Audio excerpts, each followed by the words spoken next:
Welcome to the Art of Healing. My name is D. Mr. Poet. In today's episode, community, connection, and collective healing is about what happens when we make art together. Art doesn't only live in solitude, it thrives in shared spaces, in open mics, community murals, story circles, and kitchen tables covered in paint. When we create side by side, we remind each other that none of us heals alone. Every community has a creative heartbeat. Sometimes it's a drum, sometimes it's a poem whispered in a library basement. Through our collective expression, we discover empathy, the bridge between my story and our story. In our project, we invite people to make art about their lived experiences: migration, identity, loss, joy. When those works are shared, people start seeing their struggles reflected in others. It dissolves isolation.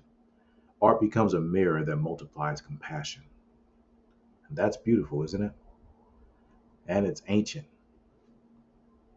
Humans have always used collective art, from indigenous ceremonies to protest songs, as a way to gather strength.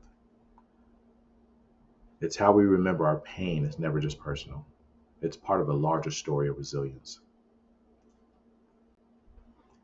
There's a kind of alchemy in community art making. Science even supports it. Shared creative activity releases the same hormone that fosters trust and connection.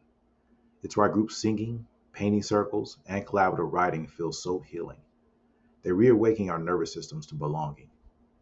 In times of collective trauma, like environmental disasters, racial injustice, or pandemics, community art helps us process grief together.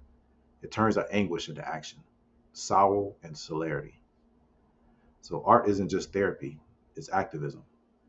It gives people a way to feel, to speak, and to be seen. That's collective healing. If you're listening with friends, family, or even virtually with the creative group, this is your chance to make something together. If you're alone, imagine the collective you want to create with: past generations, your community, your future self, and invite them into the space with you. Let's begin with a collaborative poem. Here's how it works.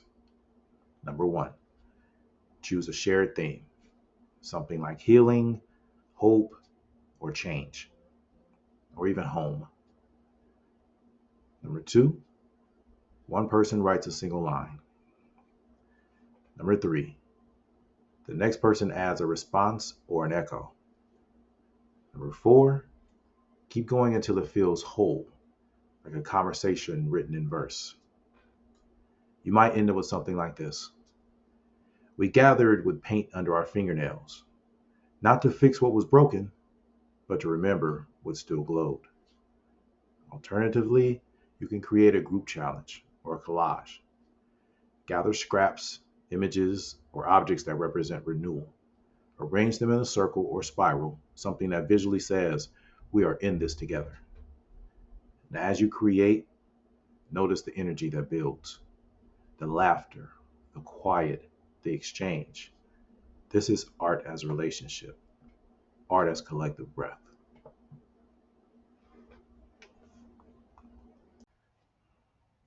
When we share creativity, we also share witnessing.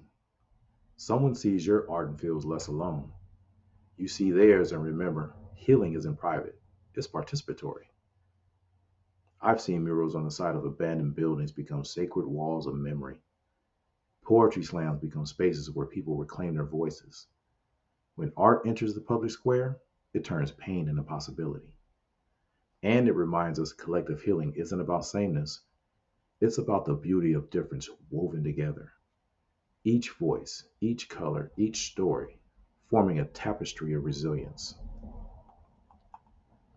If you created a collaborative poem or group collage today, take a moment to share it online, at a community center, or simply with someone who needs to see it.